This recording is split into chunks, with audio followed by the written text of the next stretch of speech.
All right, so I'm back. Hello, everybody. Jamal here with Gentle Bear Knife Works. Pardon my mask lines.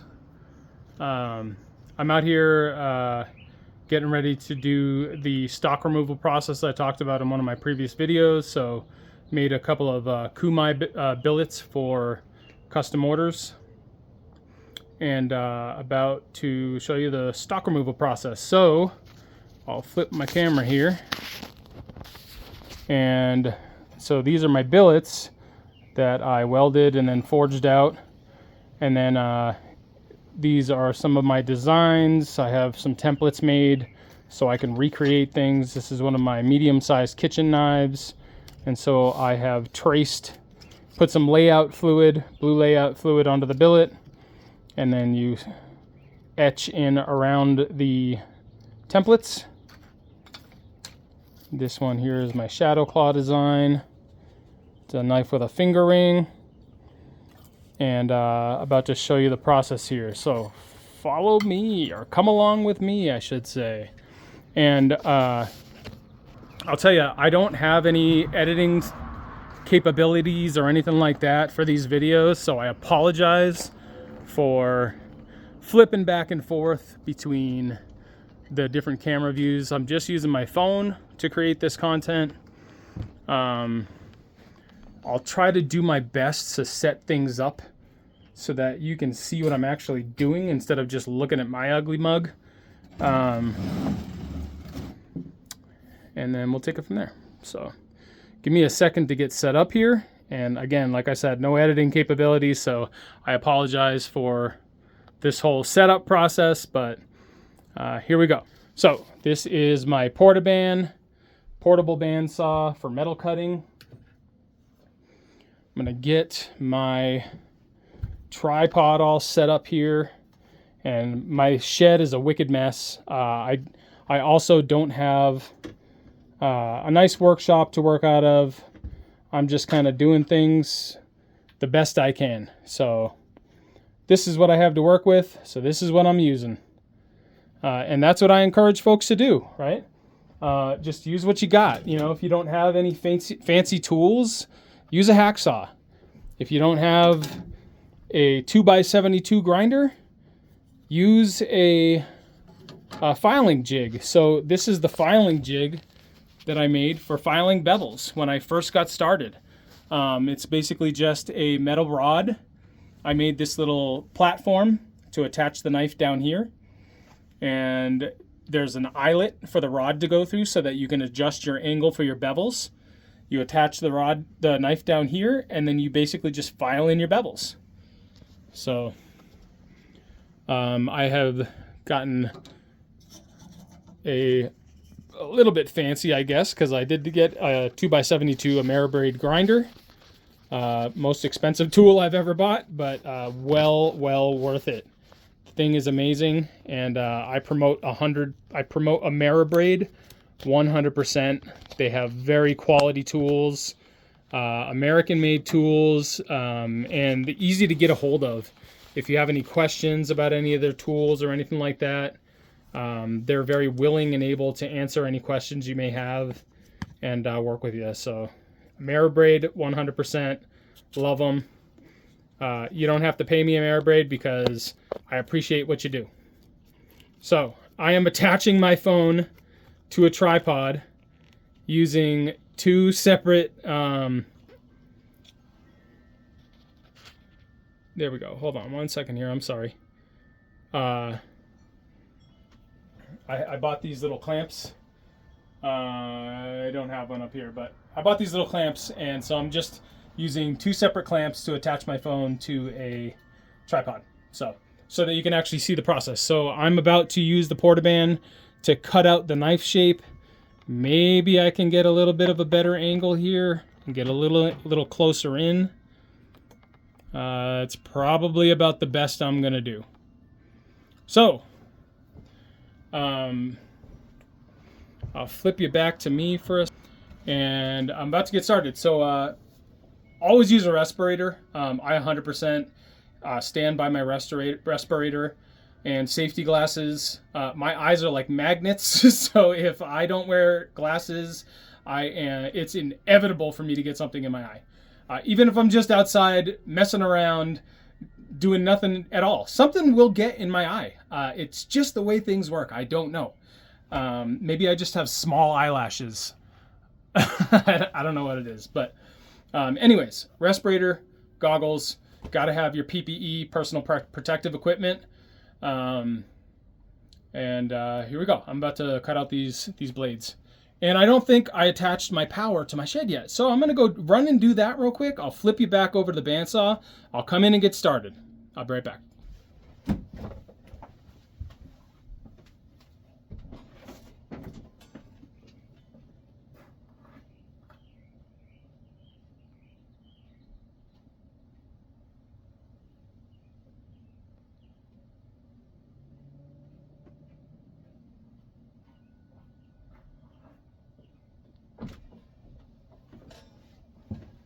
And voila, we have power. Okay. My voice is muffled because I have my respirator on. So I'm not going to do a whole lot of talking, and I'll just get to cutting.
First knife is cut out.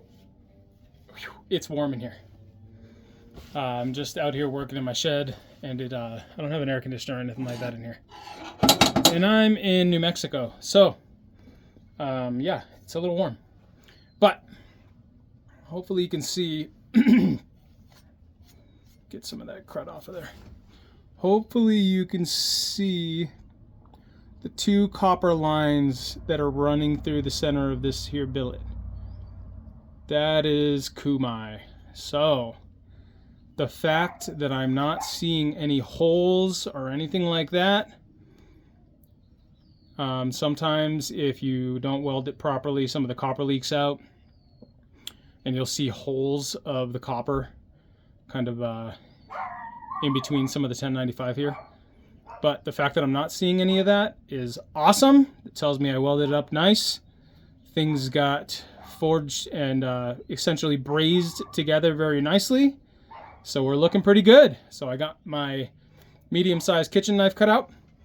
Next up, I am going to start drilling the holes for, or drilling the hole for the shadow claw. It has a finger ring for your pinky to go through, and it's got a 1-inch hole in it. And so in order to do that, I have to start it with a 1/4-inch drill bit. But first I need to find the exact center of that hole, so I am drilling it properly. So what that looks like on camera, I don't know. Maybe I'll flip it back over and I'll use my little Portaband workspace and take it from there.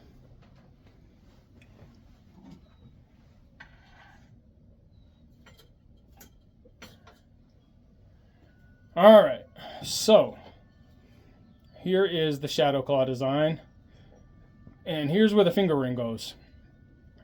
So I need to cut a 1-inch hole in that section. Question is, how do I want to go about doing it? And other question is, do I trust that the copper didn't leak out of this end? I have the finger ring kind of close to the end there.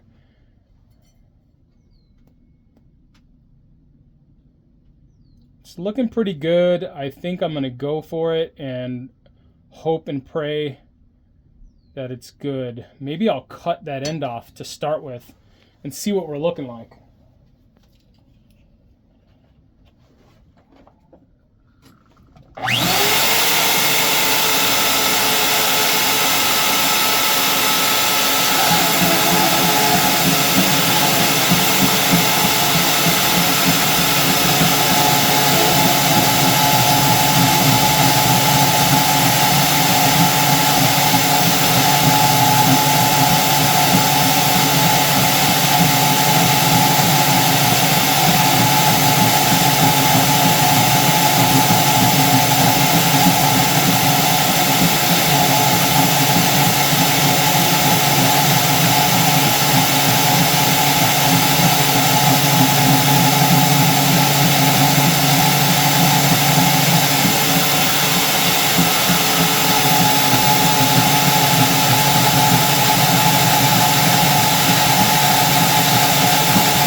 Okay, well that's a success. I don't know if you can see this, but we're looking pretty good. So I don't see any holes in the copper on this edge either, so it looks like we're good. Everything brazed up great and no leakage. So we're good to use this section, and I'll go ahead and get this cut out. I like to do it when it's still a full billet, so that there's more control when I have it laid out on my drill press. When you have the knife already cut out, the knife can fling around. There's just a lot that can happen. So it's better to do it, in my opinion, when you still have a full billet to clamp down and stuff like that. So let's see. So now about finding the exact center of that, what I will typically do, I don't remember what I typically do. I'm going to be honest, folks, because that's who I am. Captain Transparency. I like to keep you guessing. Let's see. What did I did something last time that I figured was really good, got me an exact center of that. And I don't remember exactly what it was, so shame on me. What I can start off by doing is using a ruler and a pencil. And we got so the hole on the inside is 1 inch.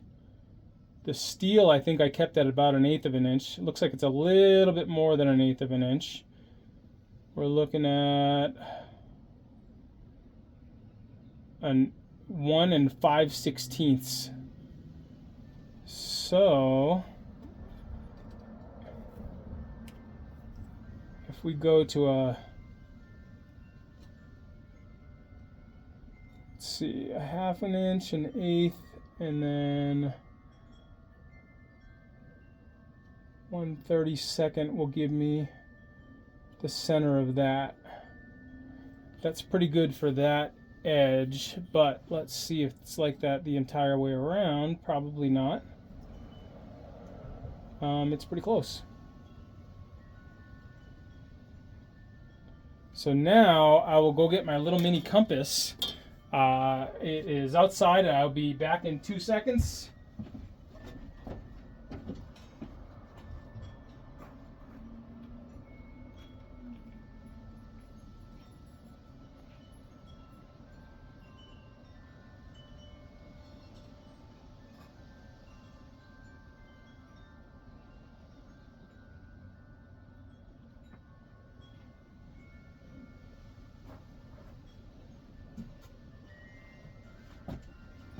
All right, so I found this little guy along with several others in a kit.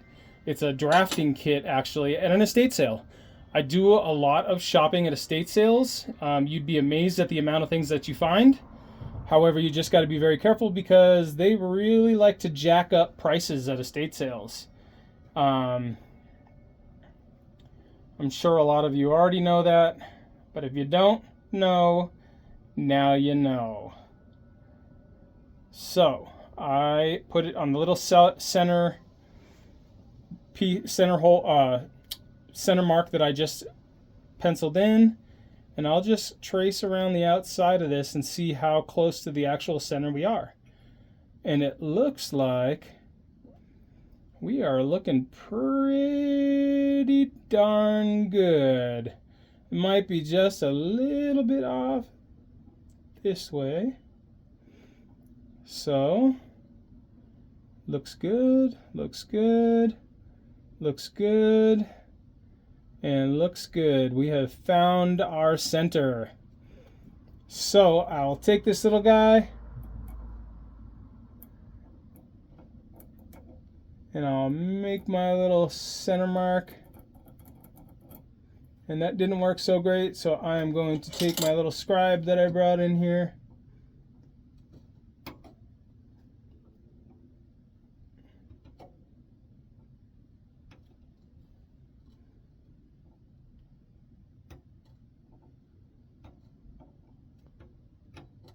Okay, number 1 rule of thumb. Measure twice, cut once.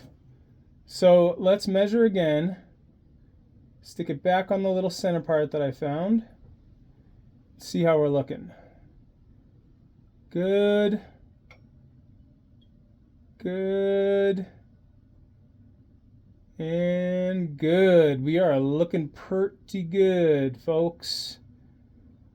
That, I would say, is our center. So we're good. So next, I need to punch a hole for the drill press to get it started. And my hole punch is also outside, so I'll be back again.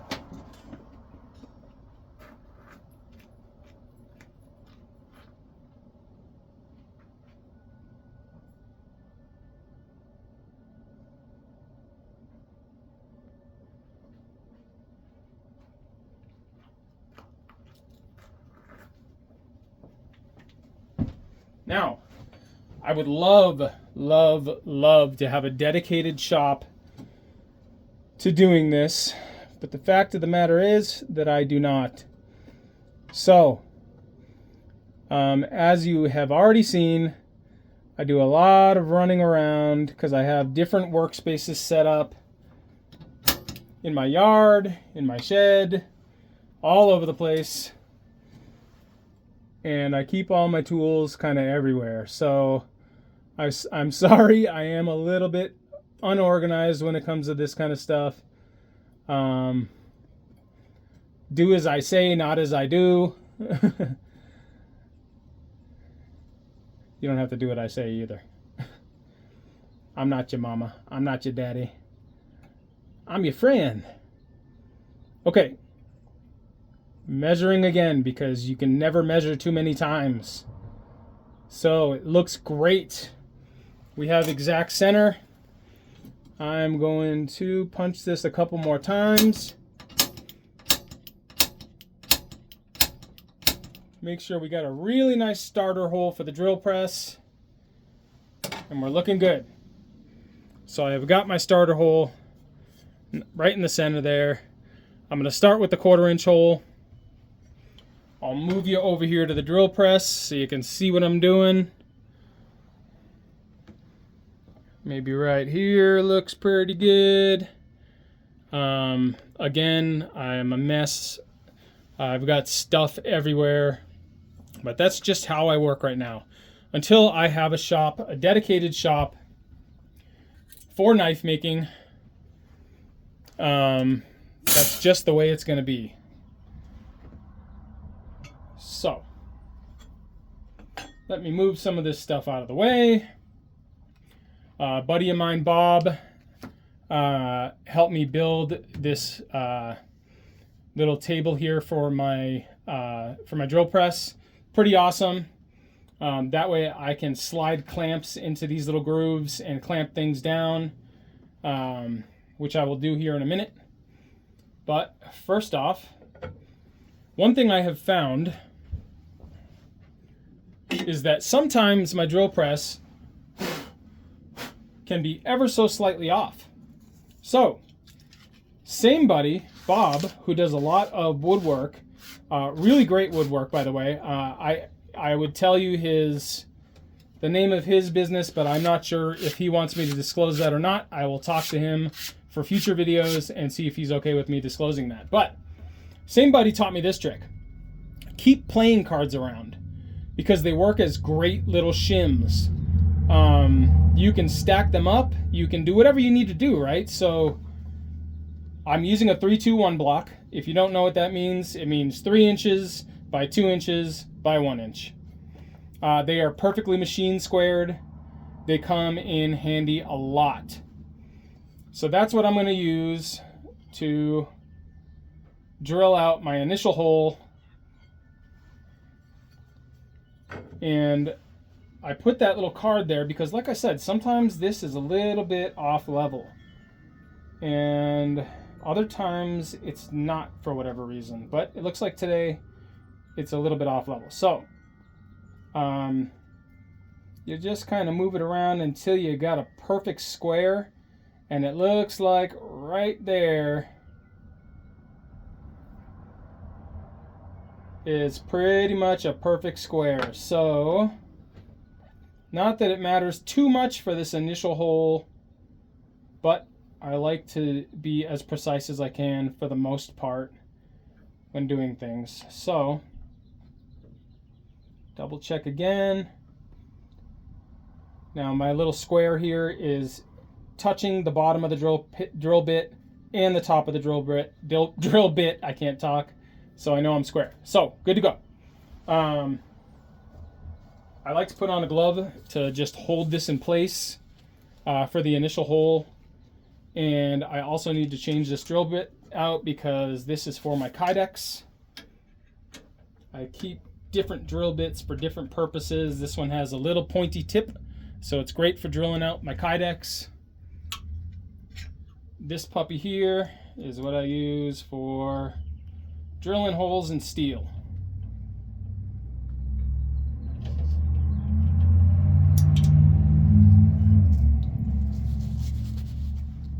just double check this one, make sure we are still nice and plumb. We're good to go. So, safety goggles on. I know you can't see me, but I did just put them on.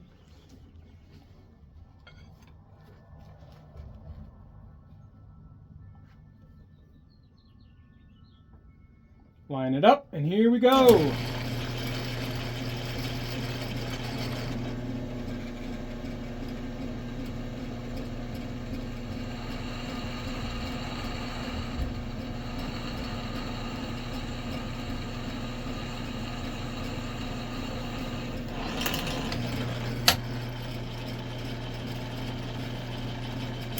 Okay, and I'm sorry. I realized as I was about halfway through drilling that I just blocked the camera.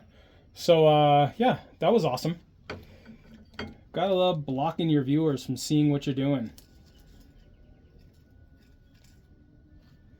And I'm kind of a weirdo, so like when people are drilling and things like that, I like to watch the actual procedure. Why? Good question. I have no idea why, but I just do. You might be thinking the same thing. Like, dude, Jamal, why did you just block the camera, dude? Move your arm. What's your problem? But, yeah. Fairly new to content making, so that's what happens. Another cool little thing here. So on my drill press, I have attached a nice little magnet for my chuck. So I can just stick it up there so I don't lose it. And same thing here. I stick my drill bits up there. I got that at Harbor Freight. I think it was like $3. And I ordered these little rare earth magnets, which are ridiculously strong, on Amazon for super cheap as well. So just a little pro tip from a not so pro. All right, let's see what we can do about getting this finger hole drilled. I don't want to use the 3-2-1 block because it's a little too small for clamping purposes. Maybe not. Let's see. Let us see, shall we? Okay.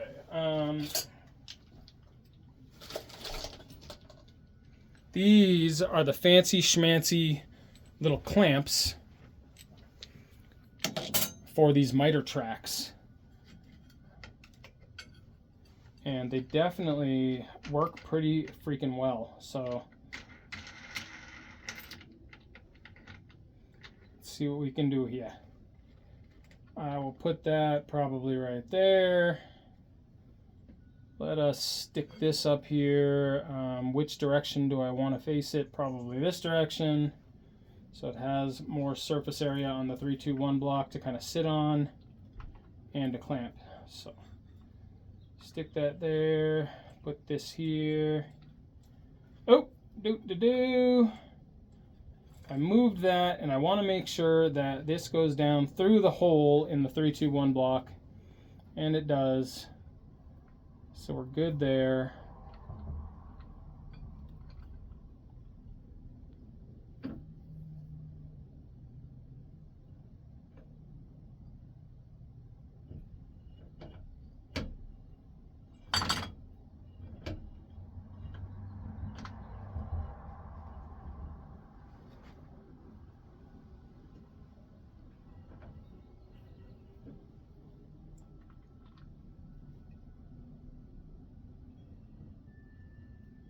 I'm just making sure that it's lined up with that hole because I'm about to put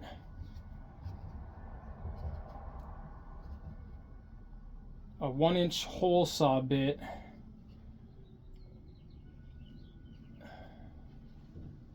it looks like we're pretty good.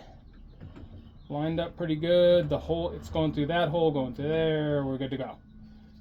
That is clamped down pretty well. I don't think it's going anywhere. I hope not, because that would suck. Especially with all the time that it took to forge out, or yeah, basically forge out this billet. Let's do this. Let's put that in the... First, I just want to double check again again to make sure that this is still fairly square. If this drill bit is square, that means that my other drill bit should be square. It looks great. So we should be good. So, and if you just saw, I laid this down right in front of me. And so that's the whole point of this magnet, right? As soon as I'm done using it, I stick it on the magnet. That way I always know where it is. It's literally right in front of me, and I'm like scrambling around like, wait, where did I just put that? Oh, maybe right under my nose. That's me. So anyways, I'm going to use this. It's under my nose. And let me grab my hole saw bit.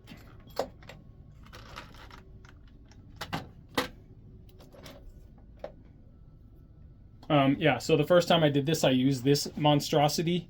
Ridiculous. It did not work well. Do not use this for drilling metal. This is more geared for drilling holes in wood or plastic or whatever. Don't use it for drilling metal. Take my advice. It just made a really crappy hole, and I ended up having to throw away the knife. So that was a lot of fun. So this works great.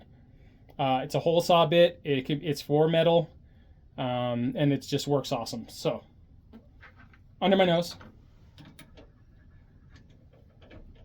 Let us take this sucker out, and notice, put it up on the magnet. Boom. That way I know where it is.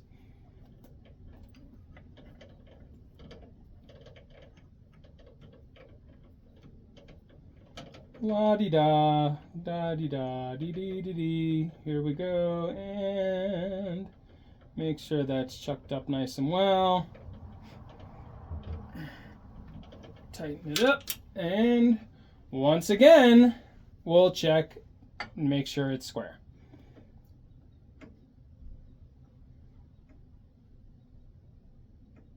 And it looks marvelous. Great. So we're good to go. All right. Let's make sure that our pilot bit goes through the slot there, and it does. Everything looks like it's lining up great around. So here goes nothing, folks. This is like the worst part. If I mess this billet up, it's gonna really suck. Luckily I did forge it out with some extra length on it. I was hoping to do 2 knives. I'm probably just gonna have some scrap, and maybe I'll make like a little baby something out of it. I don't know. We'll see. But if I do mess it up, I can potentially always just move this down a little bit on the billet, and we'll start over again.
Now I can't tell if we're all the way down to the 3-2-1 block or what's going on.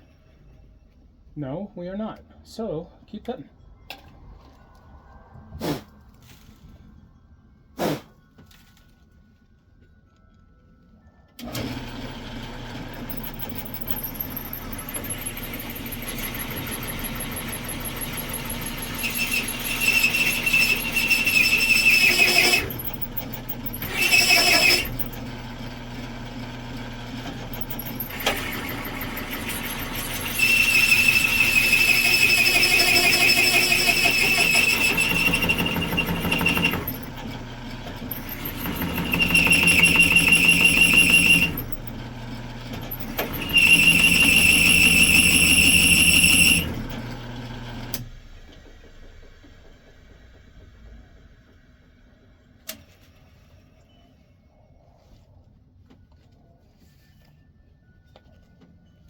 Well, all right.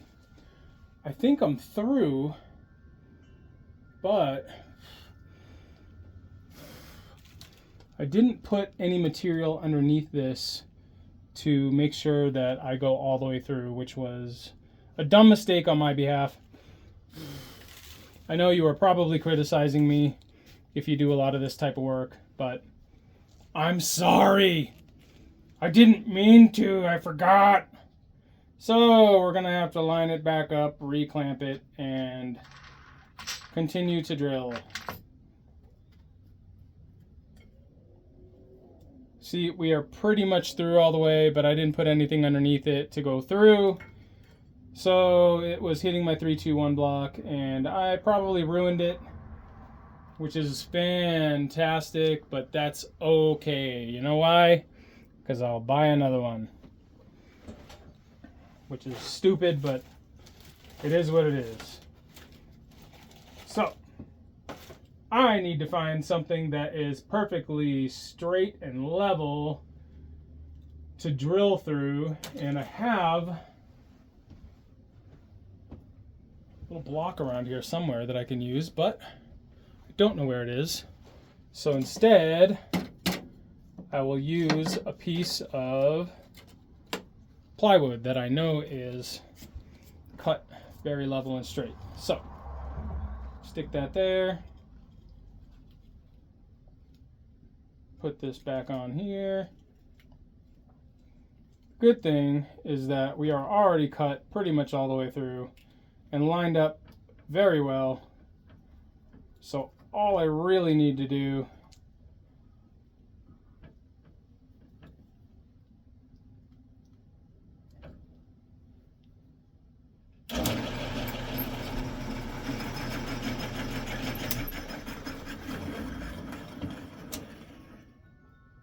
is get that in there. And I'm going to do the unsafe thing, and I'm just going to continue like this. Yeah, call me dumb, but I'm going to do it. Because I don't feel like clamping it again. I'll just go slow.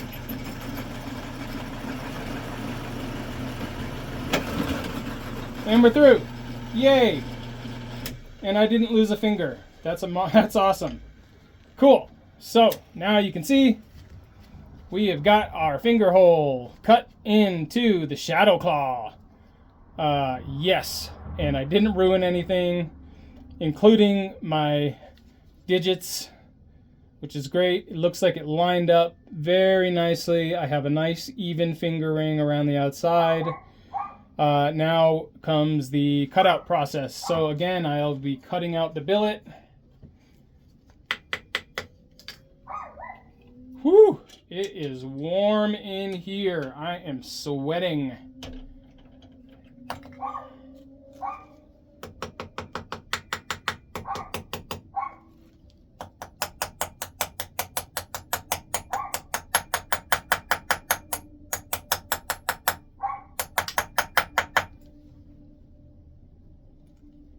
Why, I don't know, but I like to keep these little circles that I cut out. They're just kind of cool. So, let's see if I can get it out of there. With mono steel, it's a lot easier. But this is pretty thick. So So I might have a little bit tougher of a time trying to get it out.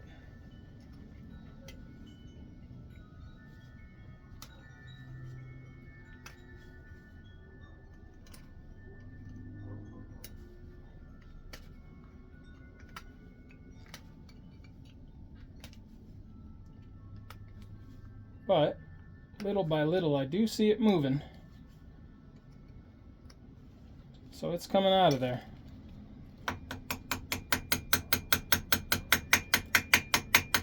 Probably a good way to make your drill bit get off level. Ooh, and I see a little blowout on my drill bit right here too. Huh. Looks like it's time for a new 1-inch hole saw bit. I think I actually found one at an estate sale of all places. So, yay me. Call me a cheapskate if you will, but if there's tools that I can get for a cheaper price instead of buying them brand new and they still function properly, why would you not go that route? Unless you're just a millionaire or you have all the money in the world to not worry about. But I don't. So you can see the copper is still intact all the way around that little sucker.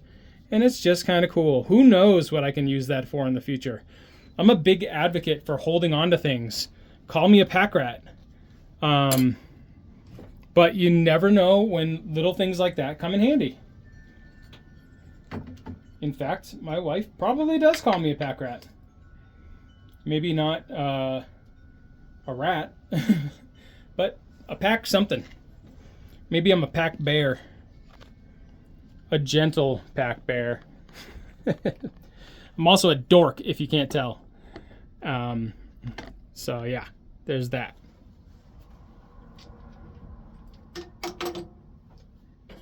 Now I know what the literal word dork means. That I am not that.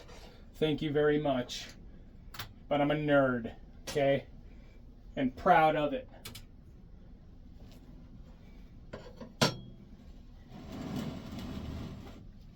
I like things like sci-fi and Star Wars and blah, blah, blah. Okay.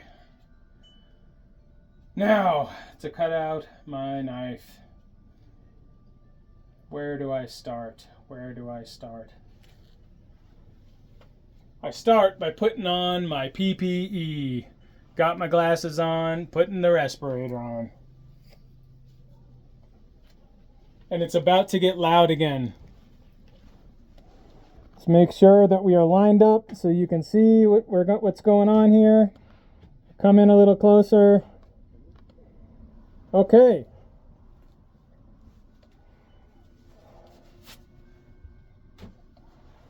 For whatever reason, I don't like to wear gloves when I'm using the bandsaw. I just have like an irrational fear that like the glove is going to get caught in there and pull my freaking finger in or something stupid. So yeah, that's me. Play it safe.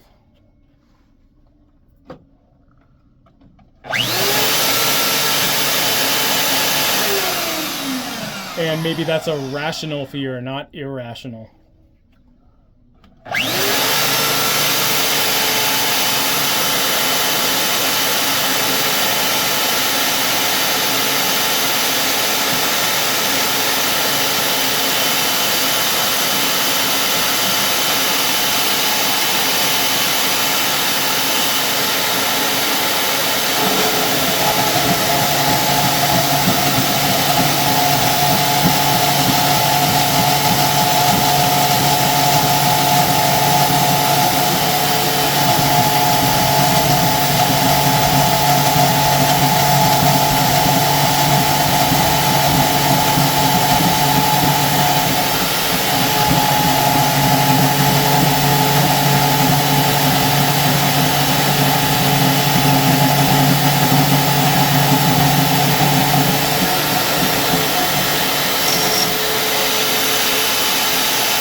that's hot.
Okay.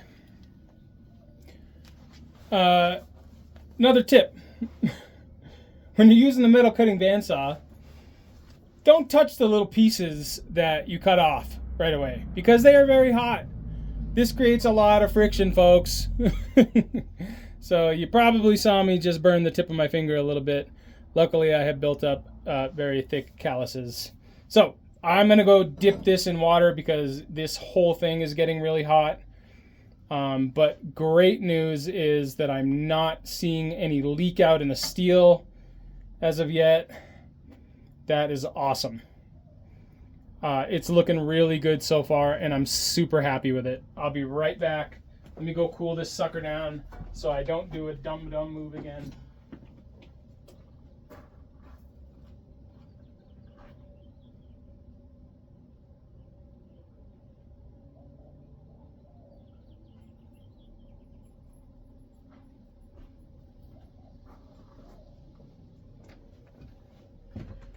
All right, a nice little dunk in water, and it is cool to the touch, so we're good to go to move forward.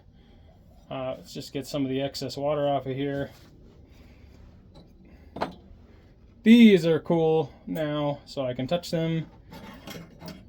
Probably not that end steel. It was very hot. Okay. Let's get some of this crap off of here. And we will continue on.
right, this sucker's already getting pretty hot again, so back out to the water for another dip. It's starting to heat up quite a bit down here, so yeah, another quick dip and I'll be back.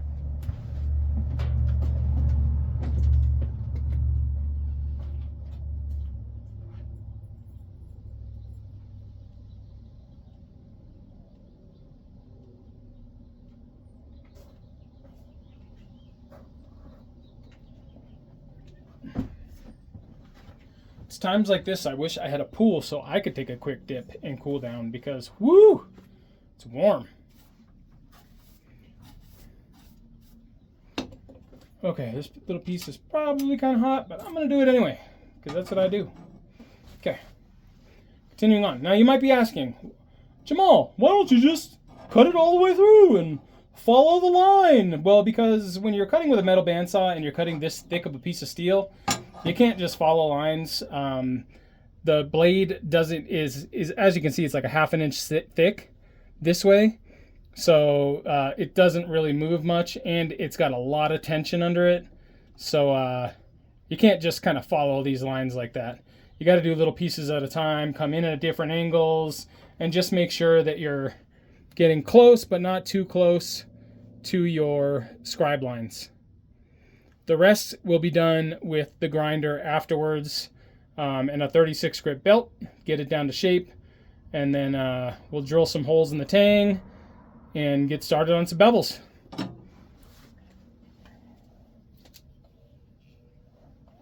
But for now, more cutting. Just what you always wanted, more cutting!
All right, time for another dip. It's starting to burn my finger again, so time to cool it down.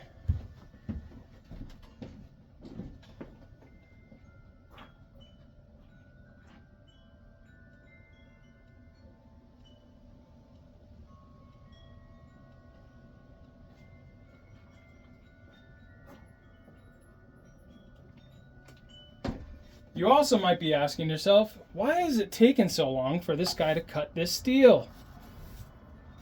Well, it's probably time for a new bandsaw blade.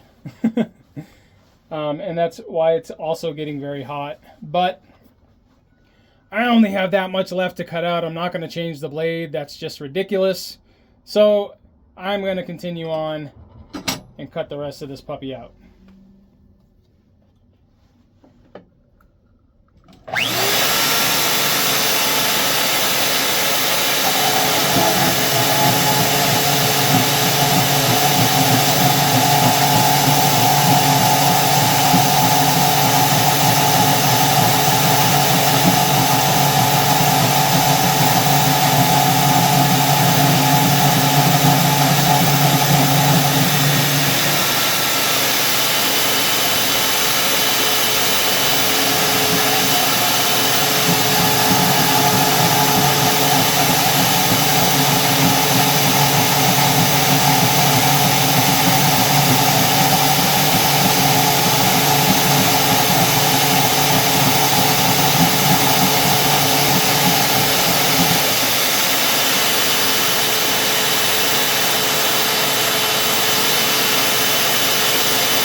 Good grief. Okay. Well, there you have it, folks. That is how I create my, let's see how hot this is, my shadow claw design. Again, very pleased to see that I do not have any holes in the copper. It brazed very nicely. And I actually tried something a little different on this. And I used 16th inch 1095 for the jacket, which is just the two outer pieces of steel. And looks like it worked really, really well. I do see some wave in my copper lines, even going along the edge of the knife itself, which tells me that when I grind my bevels, there's going to be some nice striations, waves in the copper, which you will get to see later as I grind out the bevels. So that's it for this part of the process. I will stop the video here and make a new one when I start grinding the bevels. So ta-ta for now. Thanks for watching. Again, if you haven't yet my content and you don't think I'm just super boring, please like and subscribe. Super happy to have any followers I can get, and happy to teach what I've learned so far. I've watched a lot of different knife makers, Matt Gentry, Terrell Knife Works, super intuitive. Sorry for the nasty stuff in my lip here. Jesse Hu, multiple time Forged in Fire winner. Great content out there. Quite a few. I think he calls his channel Simple Little Life. A bunch of people. But definitely encourage you, if you have not started yet, to start making. It's a lot of fun. Definitely requires a little bit of blood, sweat, and tears. When you start hand sanding, you'll find the more blood comes from hand sanding, believe it or not, than anything. You'll see what I mean if you do it. Sweat, as you can see right now, and tears, maybe not so much, but yeah, blood and sweat. Let's call it that. Have a great day, folks, and I will talk to you soon. See ya.